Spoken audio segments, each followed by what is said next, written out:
In the context India تو بہت ساری چیزیں کر سکا کیونکہ وہاں 200 سال سے کولونائزیشن آئی تھی, کچھ انسٹیٹیوشنز بن گئی تھی, اور نہرو جیسے اور لوگ بھی تھے. ہمارے جو کانسٹیٹیوشنل ڈیولپمنٹ ہے وہ تو فوجیوں نے یا ایوب خان نے, پھر ضیاء الحق نے, پھر مشرف نے ڈسٹرب کر دیا. اور وہ جو تو یہ ڈیموکریسی تو ابھی 3-4 سال کی بات ہے نا, جب سے مشرف گیا ہے اس کے بعد یہ ڈیموکریٹک حکومتیں چلی ہیں.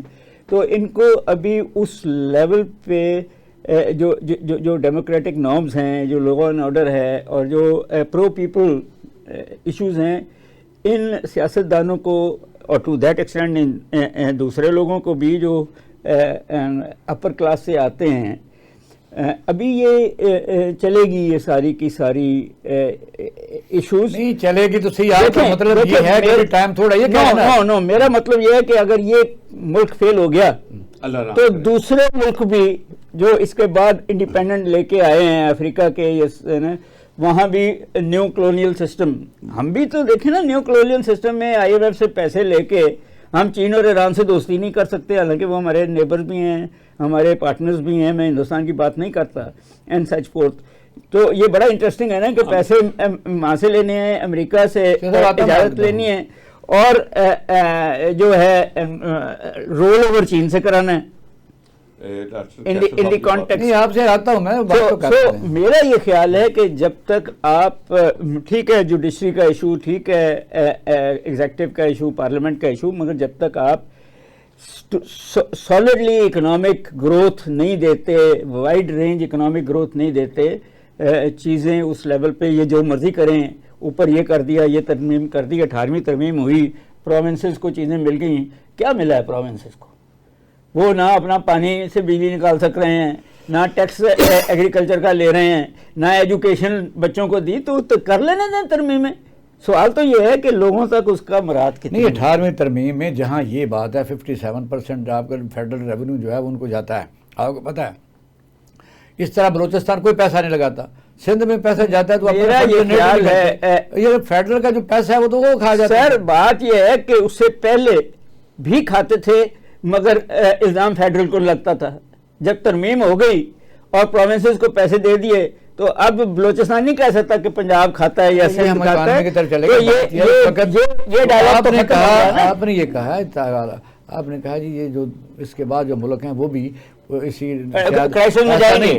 وجہ یہ ہے کہ جہاں بھی انسٹیٹیوشنز کام نہیں کر رہے, all the rules are made for the people, جہاں انسانوں کی رائے کا احترام کیا جائے, جہاں بھی سیولائز دنیا میں کیا جائے, اور یہاں چونکہ ہے کہ اب یہاں نہ کو ووٹ کی حرمت ہے, اور ایک ہی ہمیں امید تھی کہ میاں نواز شریف صاحب ووٹ کو عزت دو کا بیانیہ لے کے آئے تھے اپنی ووٹ کا, تو پھر انہوں نے پھر کیوں کمپرومائز کیا. یہ ریاض مجید صاحب کس طرح پھر ہوا یہ بات؟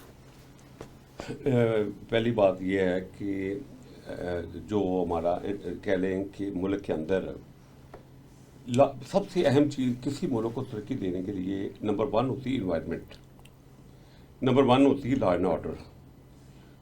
اس کو ہم نے ختم کر دیا ہے.